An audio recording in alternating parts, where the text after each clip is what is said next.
Bonjour, et Nazira Anani, directrice de la collection. Voilà, ils vont aborder, ils vont parler de la nouvelle collection Guntara. Voilà. Bon, Guntara, c'est un projet, au début c'était un blog qui rassemblait des textes appartenant à de jeunes auteurs.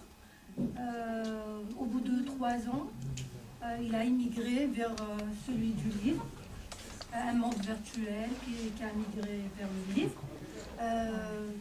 Comment est venue cette idée de monde virtuel ça c'est Nazira qui aura le soin de parler de ça. Moi je remercie les personnes qui ont eu la patience de rester là. Bon, malheureusement, la rencontre coïncide avec un cancer. On n'avait pas prévu ça. Mais bon, c'est pas grave. Merci à vous de nous accueillir ici.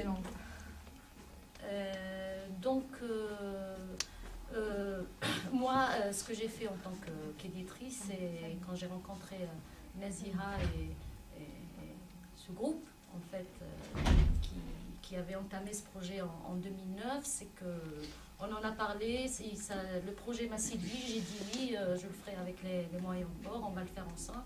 Ça a été une aventure une aventure pendant une année, très très exaltante, parce que ça a été surtout une rencontre, des échanges très humains, la rencontre de deux univers assez différents en fait. Je pense que ça a été assez fructueux pour donner lieu à ce bel objet, parce qu'on le voulait beau dans le contenu, parce que ce sont des textes qui sont très aboutis, même si pour des gens qui ont écrit quand même pour la première fois. Les œuvres aussi, que ce soit en peinture, en dessin ou en photo aussi, sont d'une bonne facture.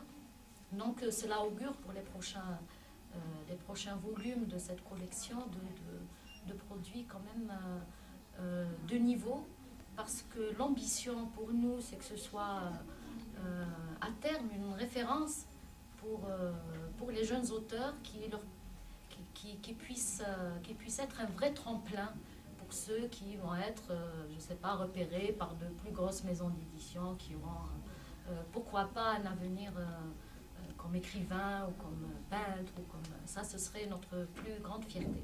Maintenant, je passe la parole à Nazira qui va vous parler d'avant notre rencontre et comment tout cela a commencé.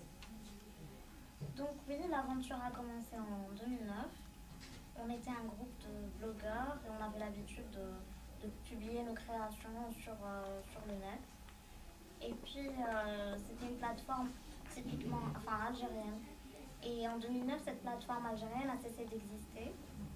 Et à partir de là, on a voulu transposer cet espace, mais vers le monde réel. Et on s'est dit que ça aurait été bien de faire se rencontrer plusieurs créatifs, que ce soit sur le plan de l'écriture, de la photographie, de la peinture, du dessin, autour d'un thème. On a eu cette idée ensemble et l'aventure a commencé comme ça, à partir d'une simple idée. Il y a eu ce choix du thème de la liberté qui nous paraissait évident, parce que pour nous, pendant toutes ces années publiées sur nos blogs, c'était notre espace de liberté, un espace qu'on était heureux de rejoindre à chaque fois. On était heureux de s'y retrouver ensemble, d'échanger ensemble, de partager des émotions, de se lire les uns les autres, de partager des opinions, des commentaires sur les œuvres et se faire avancer, s'aider mutuellement à avancer en se faisant des critiques. Donc voilà, et cet espace de liberté, on l'a conçu ensemble. Chacun a apporté sa petite pierre à l'édifice. En allant du choix du nom. Oui, c'est ça. Le choix du nom. Guntara, c'est pas fortuné. Voilà, c'est une personne qui n'est pas parmi nous aujourd'hui, qui vit en France et qui avait proposé ce nom qui nous a tous plu, parce que Gantara, c'est la passerelle. C'est une passerelle entre plusieurs disciplines artistiques, entre plusieurs générations de créateurs et d'auteurs, entre plusieurs pays, parce que Gantara, c'est une œuvre un livre collectif dont les participants viennent du monde entier. Il n'y a pas de limite, il n'y a pas de frontières pour les participations. Donc voilà, ça a commencé comme ça. Et puis en 3 mois, on a lancé, c'est-à-dire l'appel à contribution à partir de juillet 2009. Et en octobre, on avait déjà rassemblé un certain nombre de textes. Donc on a rassemblé ça sous forme de corpus de textes et de portfolio pour les œuvres visuelles.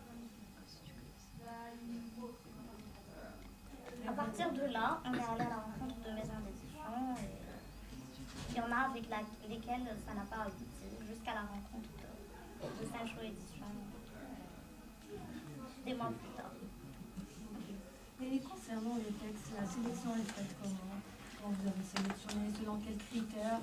Il y a eu une première sélection qui a été faite avant même que je les connaisse, parce qu'ils ont fait un vrai travail d'éditeur quand même. Ils se réunissaient, ils lisaient, ils discutaient, ils se bagarraient, je pense, des fois, pour le choix des textes. Et puis,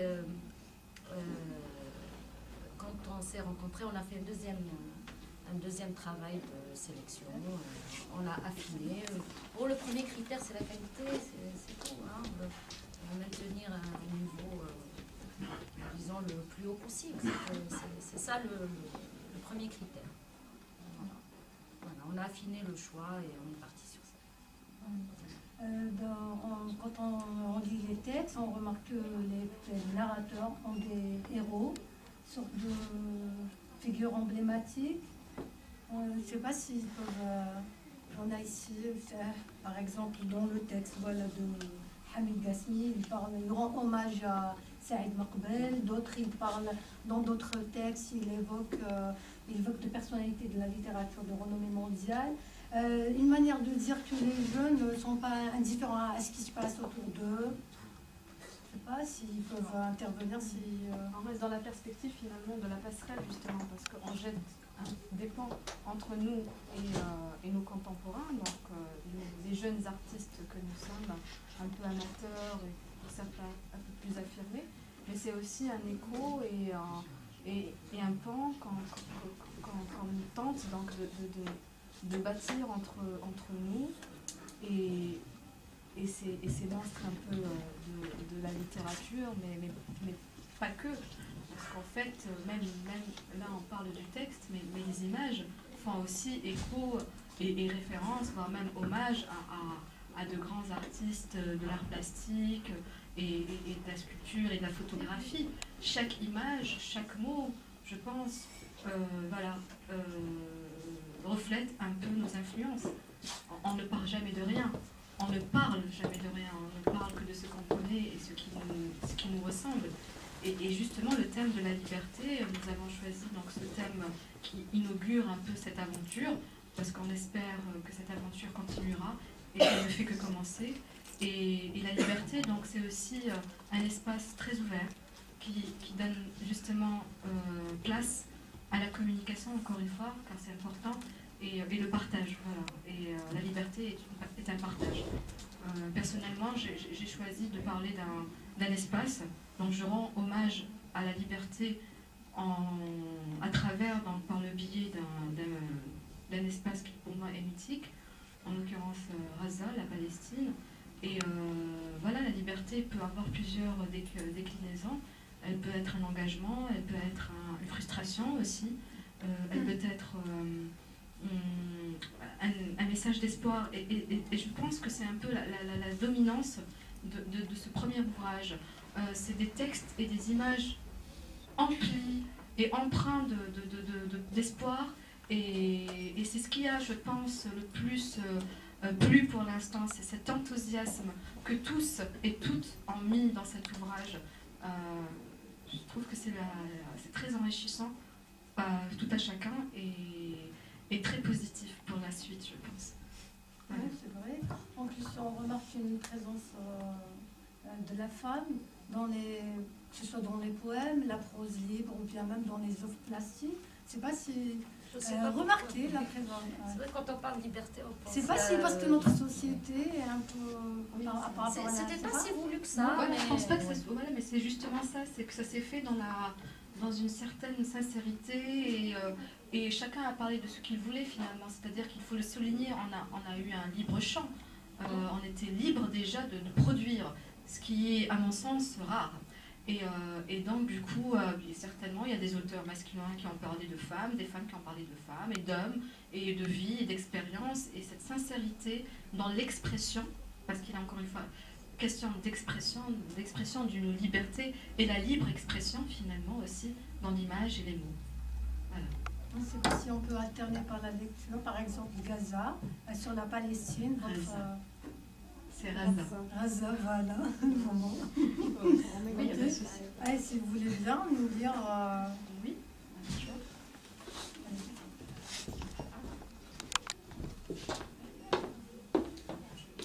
Oui, bien sûr. On va essayer. Je vais laisser ça se faire. La place. C'est bon, je vais voir suivant. Juste avant.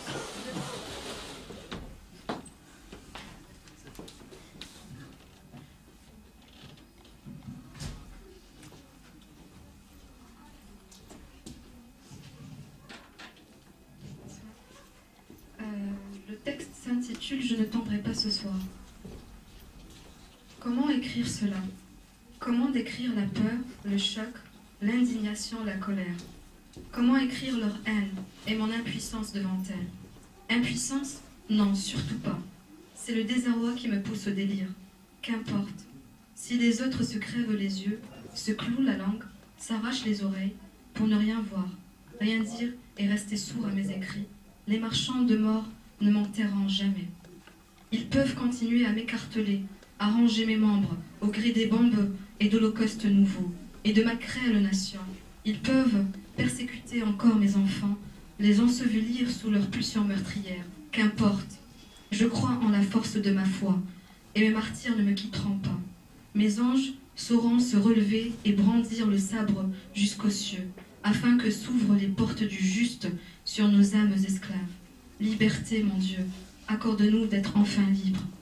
Ô Allah, le mal, nourri de courants violents et d'une poigne de fer, s'abat sur moi, pourrit ma sève, consume mon histoire sur cette terre. Mais que faire, dis, que faire? L'indifférence des autres me rend éperdue et amère. Moi qui étais hier la vertu de l'Orient, désormais, mon corps maintes et maintes fois violé se couche sur le vierge linceul des innocents. Ce soir, la lune blafarde s'attarde sur mes steppes fières de leur fatalisme, et mes collines éventrées ne peuvent trouver repos sous un ciel hagard, tant déchiré par les hurlements qui émanent du funeste torrent. Liberté, mon Dieu, accorde-nous d'être enfin libres. Pourtant, nul ne me fera taire, car je suis le maître des lieux. Ici, c'est chez moi. À la vie, à la mort, je demeurerai Palestine. Dans mon cœur palpite Raza, malgré les luttes intestines, gangrénant mes venelles de chair, malgré l'intolérable mutisme des peurs, malgré vous et les autres, qu'entre elles, Israël l'inhumaine, Israël l'impuni. Souviens-toi, nous étions sœurs. Tout ce temps, tu ruminais ta haine contre le monde. Mais pourquoi déverses-tu ta vie sur moi? La cruauté de ton aigle ne te suffit donc pas? Qu'importe, tu seras à jamais mon ennemi. Quant à toi, Raza, n'aie crainte, je ne tomberai pas ce soir. Alors lève-toi et chante.